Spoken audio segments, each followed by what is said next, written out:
Students, so today we are going to study the second part of the chapter microbes in human welfare.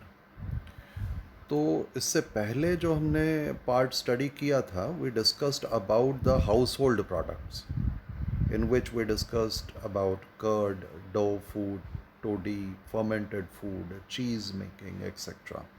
So how microbes were useful in these household product productions.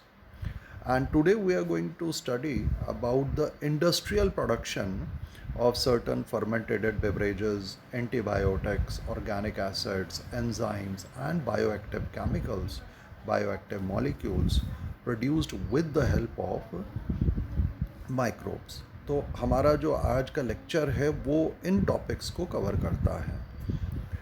First of all fermented beverages. देखिए beverages जिसे हम normally hard drink कहते हैं और सीधे शब्दों में कहें तो अल्कोहल है, शराब है, दारू है. और इसको बनाने के लिए yeast is the major microbe which is used from last many thousand years. Even we can say from the beginning of human civilization, this was discovered that yeast ferment various substances and produces alcohol. तो जो beverages हैं उसके लिए जो east use हो रही है उसको हम ब्रूअर्स ईस्ट कह देते हैं. Although it is same, that is the baker's yeast कह लें, आप ब्रूअर्स ईस्ट कह लें, तो है वही ईस्ट की स्पीशीज़ जो फर्मेंटेशन करती है.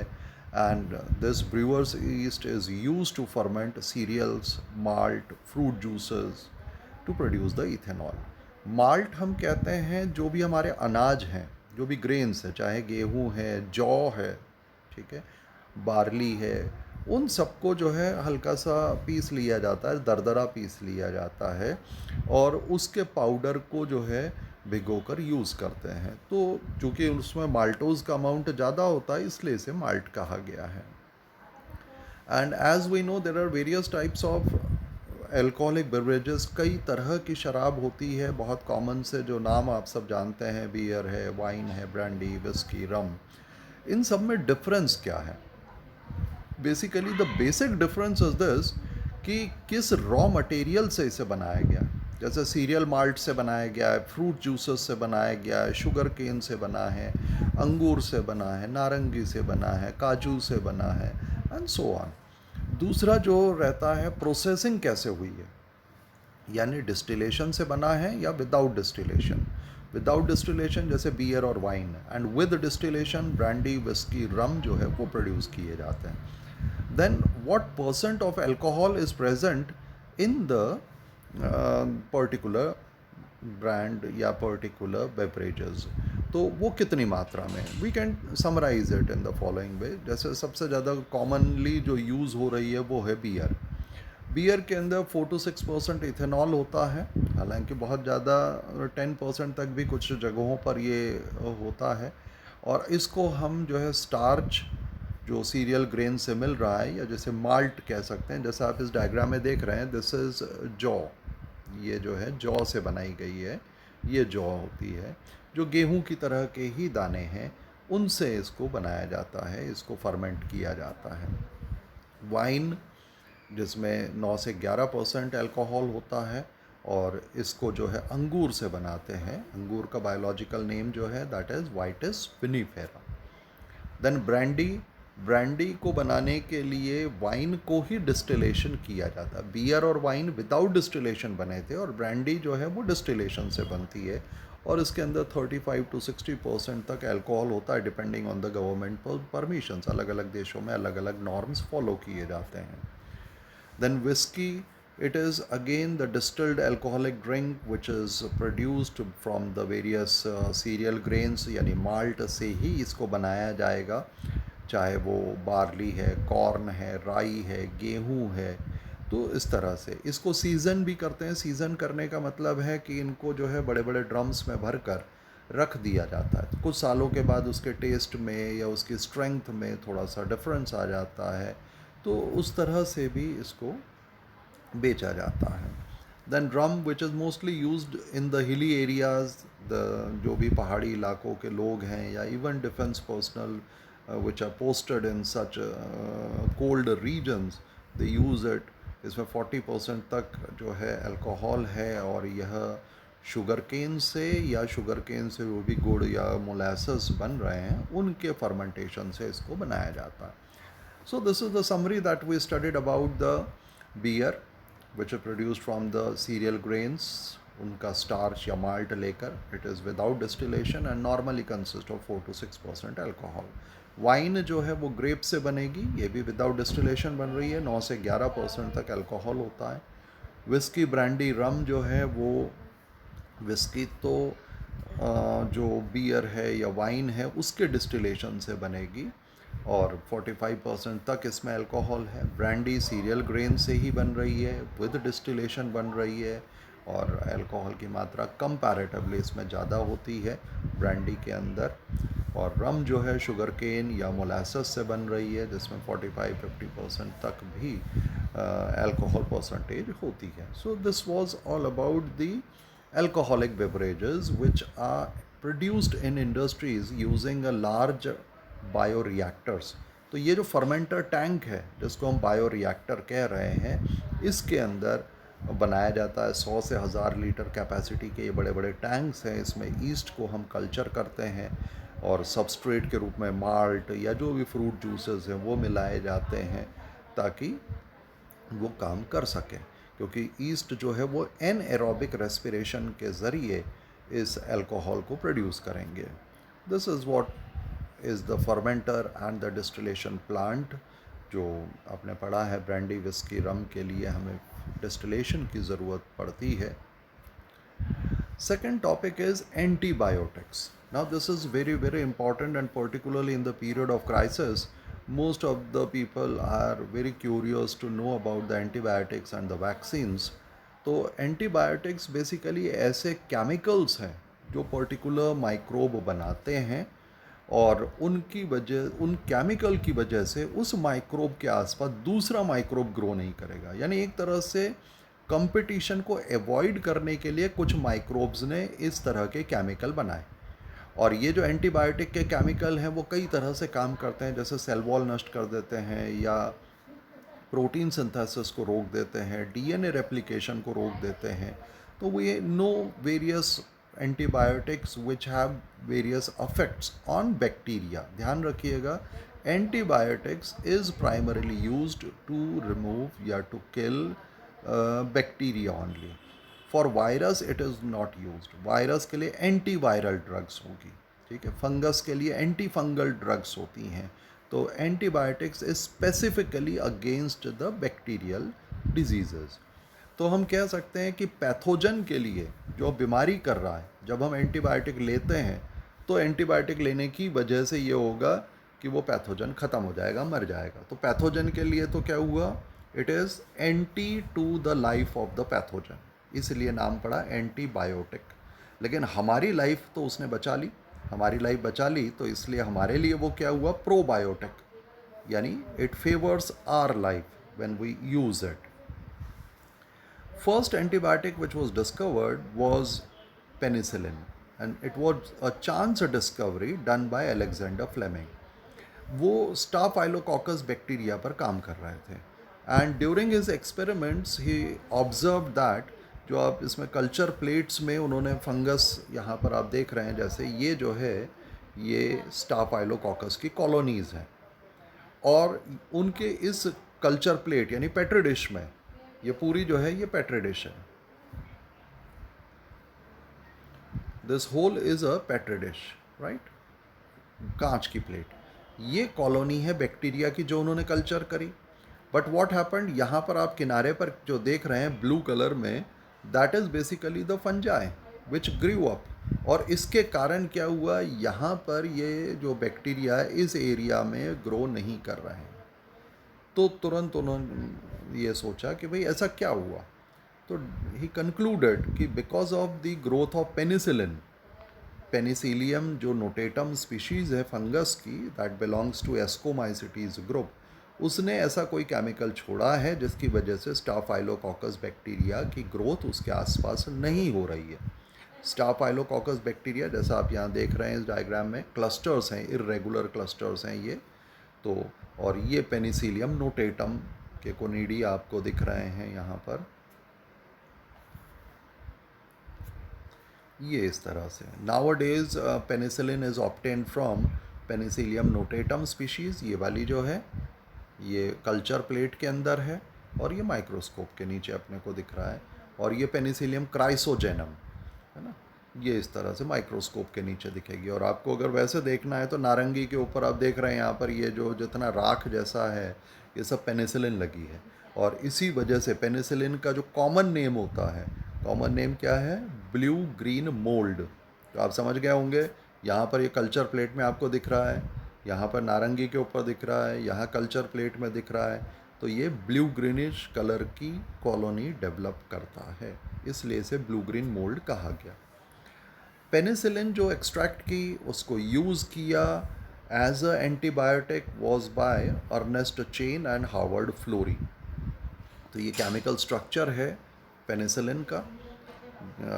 और इन तीनों को यानी Alexander Fleming, Ernest Chain and Harvard Florey को 1945 का नोबेल प्राइज़ भी दिया गया था।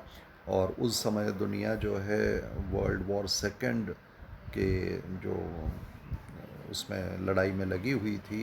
तो आप जानते हैं जो भी लड़ाई में घाव होते थे तो penicillin was considered to be a wonder drug because it is a broad spectrum antibiotic which is able to kill various bacteria. तो बहुत सारे वुंड्स, घाव से होने वाले इन्फेक्शंस, गैंग्रीन, उनको रोका जा सकता था।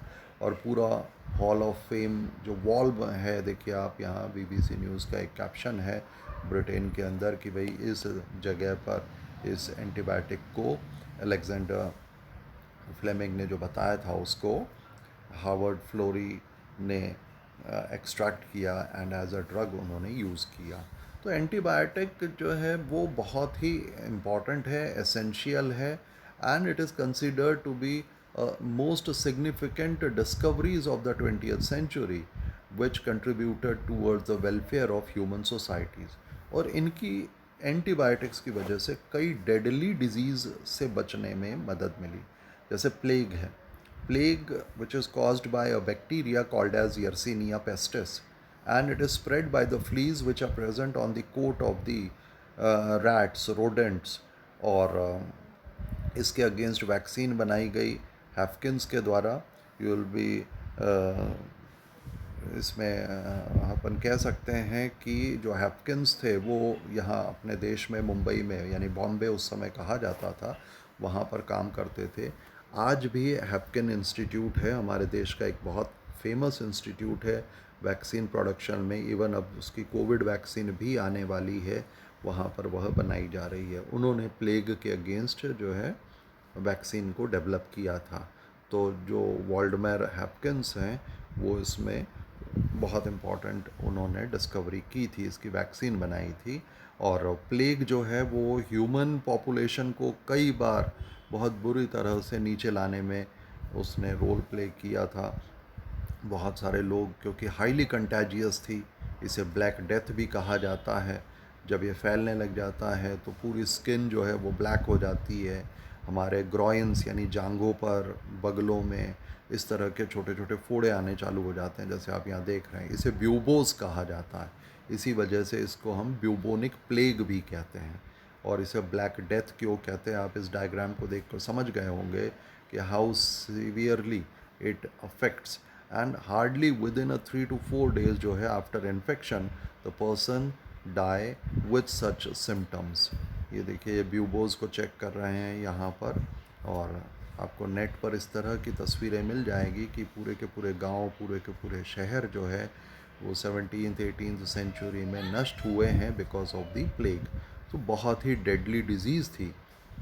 इसी तरह से बचपन में अपने को जो वैक्सीन्स लगती हैं उसमें जो एक बहुत प्राइमरी वैक्सीन है DPT, that stands for diphtheria, pertussis and tetanus. तो डिप्थीरिया जिसे गलघोटू भी कहा जा रहा है, यहाँ पर आप देखें इसके बच्चे के मुंह में ये प्लाक सा बन गया है, जो लेदरी स्क्रॉल जिसे अपन कह रहे हैं, ये दोनों तरफ कई बार बन जाता है तो दम घुटने लग जाता है। And it is caused by a bacteria, corny bacterium diphtheriae.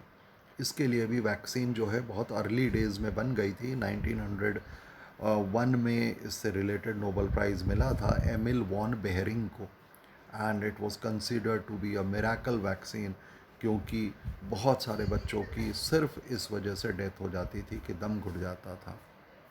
इसी तरह से एक और रेस्पिरेटरी डिसऑर्डर जो बच्चों में देखा जाता है, पर्ट्यूसिस, जैसे वूपिंग कफ, काली खांसी, कुत्ता खांसी जैसे कहा जाता है, तो इसका भी कंबाइंड वैक्सीन जो है इराइथ्रोमाइसिन, एजिथ्रोमाइसिन एंटीबायोटिक जो है उसकी मदद से ट्रीटमेंट हो किया जाता है। So this is a very common vaccine given in the early childhood. यहाँ पर जो आप देख रहे हैं that is because of tetanus. ये टेटनस की वजह से जो है पूरे शरीर की मसल्स अकड़ जाती है, और जब चेस्ट की मसल्स भी अकड़ जाती है तो रेस्पिरेशन ब्लॉक हो जाता है, रेस्पिरेशन नहीं हो पाता। तो डीपीटी वैक्सीन जो है उसमें ये तीनों चीज़ें रहती हैं। One more dreaded disease was leprosy.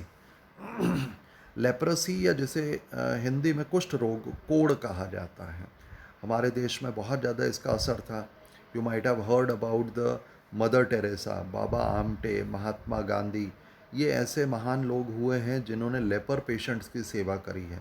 हमारे देश में ऐसा माना जाता था कि भाई पिछले जन्म में पाप किए हैं तो व्यक्ति को कोढ़ हो जाता है, और धीरे धीरे उसके नाक, मुंह, कान, उंगलियां, इनकी पूरा स्किन और पूरा पार्ट जो है वो डिजनरेट होना चालू हो जाता था, डैमेज होना चालू हो जाता था, और धीरे धीरे बढ़ने वाली डिजीज़ यानी क्रोनिक डिजीज़ थी ये। इसको भी कई एंटीबायोटिक्स को मिलाकर जो है वो ट्रीट किया जाता है, जिसे हम मल्टी ड्रग थेरेपी कहते हैं। So various antibiotics are used to treat the disease. Third topic is production of organic acids. कई एसिड्स जो हैं वो नॉर्मल यूज़ में आते हैं, बहुत सारे काम उसके ज़रिए किए जाते हैं। तो जैसे आप देख रहे हैं यहाँ पर butyric acid. Butyric acid is obtain from clostridium butylicum, जो बैक्टीरिया है उसके ज़रिए ये बनाया जाता है। तो जो आप यहाँ देख रहे हैं that is under electron microscope, and the butyric acid which is available in the market which is used for various, जैसे आप यहाँ जॉइंट्स के जो पेन है उनके ट्रीटमेंट में, कोलोन के इन्फेक्शंस और उसके ट्रीटमेंट के अंदर इसको यूज़ किया जाता है। Second is Aspergillus niger fungi producer citric acid. तो जैसा आप यहाँ देख रहे हैं कि चाहे वो बीट रूट है उस पर एस्परजिलस नाइजर फंगस ने ये सिट्रिक एसिड बनाया, या यहाँ पर आप देख रहे हैं that is the feathers etcetera जो है उसमें, चूँकि फेदर में केराटिन प्रोटीन होता है, उसको डाइजेस्ट करके पेप्टोन्स बनाए गए जिन पर फंगस के एक्शन से ये सिट्रिक एसिड बनाया गया। And citric acid is used in various products, चाहे वो फूड्स हैं, ड्रिंक्स हैं, आइसक्रीम्स हैं, हाउस होल्ड क्लीनर के रूप में जो है उसको यूज़ किया जाता है, कॉस्मेटिक्स में इसको मिलाते हैं, एंड नेल पॉलिश या हैंड सोप एंड सैनिटाइज़र वगैरह के अंदर भी the citric acid is used. Third is acetic acid, जिसे हम कॉमनली विनेगर कहते हैं, सिरका जिसे हिंदी में कहा जाता है। एक प्रिजर्वेटिव के रूप में, एक टेस्ट फ्लेवरिंग एजेंट के रूप में इसको यूज़ किया जाता है, and it is also produced by a bacteria Acetobacter aceti. Fourth is lactic acid, produced by lactobacillus bacteria. Again, it is of multiple use. दवाई के रूप में, पेट वगैरह की गड़बड़ के लिए, कॉस्मेटिक्स के फॉर्म में the lactic acid is used. Fourth is production of enzymes.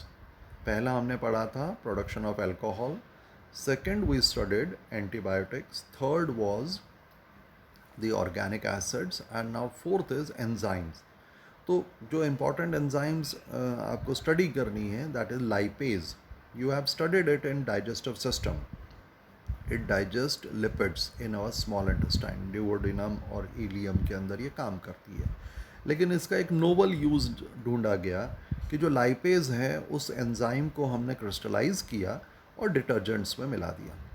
तो उससे फ़ायदा ये होगा कि जो हमारे कपड़ों पर तेल के, ग्रीस के दाग लगे हुए हैं वो दाग यह डाइजेस्ट करके हटा देगी। या आपने देखा होगा कई टीवी एड्स में आता है जो अटेंसिल्स, बर्तन साफ़ करने के जो लिक्विड्स हैं या साबुन हैं, वो बिल्कुल चकाचक चमका देते हैं, चिकनाई हटा देते हैं, इस तरह का एक टैगलाइन होती है. तो that is all because they have added lipase in the detergents, in the soaps, in the cleaning material. So lipase enzyme in detergents removes the oil stains and the greasy जो भी left over है उसको हटाने का काम करेगा. दूसरी enzyme है प्रोटीएज एंड पेक्टिनेज. पेक्टिन्स आप जानते हैं सेल वॉल को जोड़ने का काम करती है इन प्लांट सेल्स, और हम कई प्लांट्स के प्रोडक्ट यानी फ्रूट्स के जूसेस बनाते हैं. जैसे कॉमन एग्जांपल ले लें, नींबू की शिकंजी. तो घर पे बनाते हैं तो वो कुछ इस तरह की बन रही है, थोड़ी सी क्लाउडी है, थोड़ी सी उसके अंदर आपको मैटर दिखता है. लेकिन जब आप मार्केट से ख़रीद के लाते हैं तो ये बिल्कुल क्लियर है. यहाँ पर आप देखें बिल्कुल होमोजिनस एक सोल्यूशन दिख रहा है. तो ये क्लियर कैसे हो गया, और घर में जो हमने बनाई है वो इस तरह से क्लाउडी क्यों दिख रही है? The simple reason is this कि जब आपने नींबू को निचोड़ा या जब आपने नारंगी को निचोड़ा, तरबूज को निचोड़ा, तो उसके जो सेल्स के पार्ट हैं, सेलुलर डेब्रिज है, वो भी उसके अंदर आ जाएगा. उसकी वजह से क्लाउडी हो जाता है. लेकिन अगर उसको पेक्टिनेज और प्रोटीएज मिला दिया जाए तो ये पेक्टिन्स को डाइजेस्ट करेंगे, प्रोटीएज प्रोटीन को डाइजेस्ट करेगी, और वो सब चीज़ें नीचे बैठ जाएगी, ऊपर पूरा क्लियर सोल्यूशन रहेगा. तो इंडस्ट्रीज़ में चूँकि उसको क्लीन करने से हमें देखने में अच्छा लगता है, उसकी मार्केटिंग अच्छी हो जाती है, तो protease and pectinase are used as clarifying agents, clear करने वाले. तो फ्रूट जूसेस को क्लियर करते हैं ताकि वह जो है अच्छी तरह से मार्केटेबल हो सके. Then very important enzyme is streptokinase which is obtain from a modified genetically modified bacteria streptococcus. Strepto का मतलब हुआ यहाँ पर चेन लाइक है इसका स्ट्रक्चर, और यह जो है हमारे ब्लड वेसल्स के अंदर यदि क्लॉट बन जाए, जिसको हम क्या कहते हैं, यदि ब्लड वेसल के अंदर क्लॉट बन गया इस तरह से, तो इसको कहा जाएगा थ्रोम्बस. तो थ्रोम्बस को क्लियर करने के लिए this is the streptokinase enzyme which is obtained from a bacteria, and that bacteria is streptococcus. ये कोकस यानी ग्रीन राउंड शेप का है, ये जैसा आप यहाँ देख रहे हैं. तो ये जो राउंड शेप के हैं और चेन फॉर्म में है. This is the enzyme streptokinase which is marketed for the injections, and it removes the blood clot. अगर ब्लड क्लॉट रुका हुआ है ब्लड वेसल में तो इसे कहेंगे थ्रोम्बस, और अगर ये टूट कर बहने लग जाता है तो इसे कहते हैं एम्बोलस. राइट. तो वैसे नॉर्मली ब्लड क्लॉट होता नहीं है क्योंकि हमारे ब्लड में ऑलरेडी एक एंटी कोआगुलेंट होता है, that is heparin. But because of certain reasons, कुछ प्रॉब्लम हो जाने की वजह से क्लॉट कई बार बन जाता है. इवन कोलेस्ट्रॉल जमा हो जाए तो भी साइड में क्लॉट बन जाता है. ये इस तरह से स्ट्रेप्टोकाइनेज जो बैक्टीरिया है उससे हमें स्ट्रेप्टोकॉकस इज़ द बैक्टीरिया जिससे हमें स्ट्रेप्टोकाइनेज मिलती है, जो यहाँ पर जैसे ये ब्लड क्लॉट बना हुआ है इस ब्लड क्लॉट को रिमूव करने का काम करेगी. ये देखिए यहाँ पर आप देख रहे हैं एथेरोस्क्लेरोसिस. एथेरोस्क्लेरोसिस का मतलब यहाँ कोलेस्ट्रॉल जमा हो गया. ये जो है इस जगह पर ये कोलेस्ट्रॉल है, और कोलेस्ट्रॉल के जमने की वजह से यहाँ पर ब्लड क्लॉट भी बन गया. ठीक है, पैसेज नैरो हो गया, तो फिर इनको इंजेक्शंस दिए जाएंगे. That is of streptokinase. Next is cyclosporin A. Cyclosporin A is a bioactive compound obtained from a fungi. यहाँ पर आप ये फंगस देख रहे हैं, this is the fungus, right, the cream one. ये फंगस है जो मिट्टी में मिलती है. तो सॉइल के अंदर यह फ्री लिविंग फंजाई है, ट्राइकोडर्मा पॉलीस्पोरम, और इससे हमें केमिकल मिल रहा है साइक्लोस्पोरिन ए. राइट. तो cyclosporin A is used as immunosuppressor for organ transplant patients.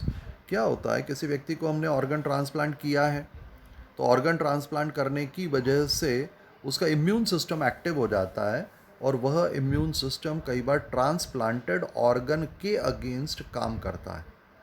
तो हमारा इम्यून सिस्टम जो है उस ऑर्गन को नष्ट करने की कोशिश करेगा. तो हमने क्या किया, उसे इम्यूनोसप्रेसर साइक्लोस्पोरिन ए का इंजेक्शन दिया, जिसकी वजह से हमारा इम्यून सिस्टम सब्सिडाइज हो जाएगा, थोड़ा कम हो जाएगा और उसके अगेंस्ट काम नहीं करेगा. So it's very very important chemical. तो जो आप देख रहे हैं cyclosporin, although it is also used in various other product also. बहुत सारे इसके मेडिकल यूज़ हैं, कॉस्मेटिक यूज़ हैं, लेकिन मेन रोल जो है वो ऑर्गन ट्रांसप्लांट के दौरान ही रहता है. तो ये सॉइल फंजाई हुई, दैट इज़ द ट्राइकोडर्मा. ये इलेक्ट्रॉन माइक्रोस्कोप के नीचे आप देख रहे हैं, और ये नॉर्मल माइक्रोस्कोप के नीचे द साइक्लोस्पोरिन का केमिकल स्ट्रक्चर है. ये जो मार्केट में अवेलेबल इसके इंजेक्शंस होते हैं. लास्टली ईस्ट जो है, एक और स्पीशीज़ ईस्ट की यहाँ पर बात हो रही है, मोनास्कस परप्यूरियस. इससे एक केमिकल निकलता है statins, and it reduces blood cholesterol, which competitively inhibit cholesterol synthesizing enzyme in our liver. तो ये जो स्टैटिन्स हैं, स्टैटिन्स की मार्केट में गोली आती है, पर्टिकुलरली जिनके हाई बीपी होता है, कोलेस्ट्रॉल ज़्यादा होता है, उनको ये दी जाती है. और ये जो ईस्ट है इसे बनाता है स्टैटिन्स को. उस ईस्ट वैरायटी का नाम क्या है? Monascus purpureus. ये देखिए, ये मार्केट में अवेलेबल जो स्टैटिन टैबलेट्स होती हैं, नॉर्मली इसे कई बार कह देते हैं कि साहब ये खून पतला करने की दवाई है, although it is basically reducing the cholesterol. देखिए इस तरह से एक नॉर्मल केस में आप देख रहे हैं कि ये नॉर्मल ब्लड वेसल है, और इस नॉर्मल ब्लड वेसल में धीरे धीरे कोलेस्ट्रॉल डिपॉजिट हो रहा है, और ये लगभग ब्लॉकेज की स्थिति आ जाती है. फिर आपको पता है कि उससे कई प्रॉब्लम्स होती हैं, स्टंट डालने पड़ते हैं या बाईपास कराना पड़ता है. This is the chemical structure of the statins. तो स्टैटिन्स को यूज़ करने पर आप देख रहे हैं यहाँ पर जो कोलेस्ट्रॉल जम गया था चारों तरफ, उसको यहाँ पर हमने लगभग रिमूव कर दिया है. और कई देशों में, पर्टिकुलरली जापान है या साउथ एशिया के कुछ देश हैं, वहाँ पर ये रेड ईस्ट को चावल में मिलाकर जो है यूज़ किया जाता है. तो उसे रेड राइस भी कहते हैं या रेड ईस्ट राइस कहते हैं. तो वह कंपिटिटिवली इनहिबिट करेगा किस चीज़ को?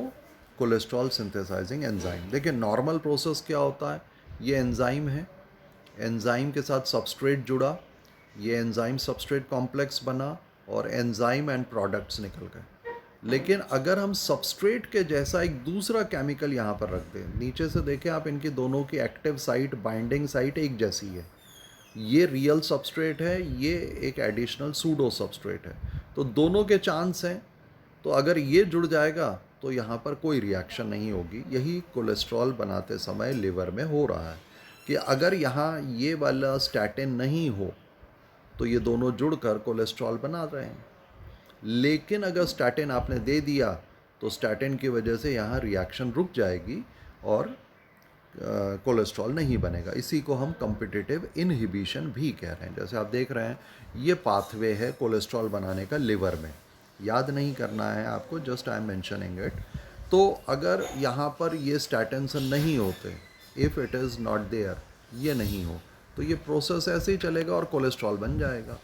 लेकिन अगर आपने स्टैटिन्स दे दिए यहाँ पर, तो स्टैटिन्स देते ही ये सारा का सारा प्रोसेस जो है वो रुक जाएगा. और स्टैटिन्स किस एंजाइम से कंपटीशन कर रहा है? It is competing with the HMG coenzyme A reductase. ठीक है, 3 hydroxy 3 methyl glutaryl coenzyme A reductase जो एंजाइम है उससे compete करेगा. तो अगर स्टैटिन्स नहीं होते तो ये काम करती, लेकिन स्टैटिन्स हैं तो इसका रोल 50-50 हो गया, 50% रह गया, तो कोलेस्ट्रॉल सिंथेसिस में कमी आ जाएगी. This is what we call as a competitive inhibition, and this process occur in the liver. तो इस तरह से जो हमारा statins है, that is also a very important bioactive molecule, right? So hope today we studied various aspects of the microbes used for industrial production. आप इसमें book से पढ़ें, नोट्स पढ़ें, and then watch the video to revise the whole thing. Thank you.